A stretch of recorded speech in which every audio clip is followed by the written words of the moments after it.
خدا آسمان اور زمین کا نور ہے۔ جب میں نے قرآن مجید اور بائبل مقدس کو سمجھنے کی کوشش کی تو میں نے غور کیا کہ خدا وجود سے پاک ہستی ہے۔ خدا وجود نہیں رکھتا کہ ہم اس کے وجود کو ثابت کر سکیں۔ خدا ہے اور وہ نور ہے۔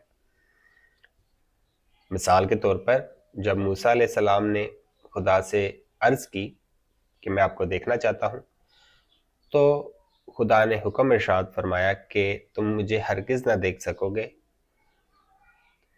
اس سامنے کی طرف دیکھو۔ جب خدا کا نور اس پر ظاہر ہوا تو تجلی انوار ربانی نے اسے ریزہ ریزہ کر دیا اور موسیٰ بے ہوش ہو کر گر پڑے۔ تو ہم محسوس کرتے ہیں کہ خدا وجود سے پاک ہے اور وہ نور ہے۔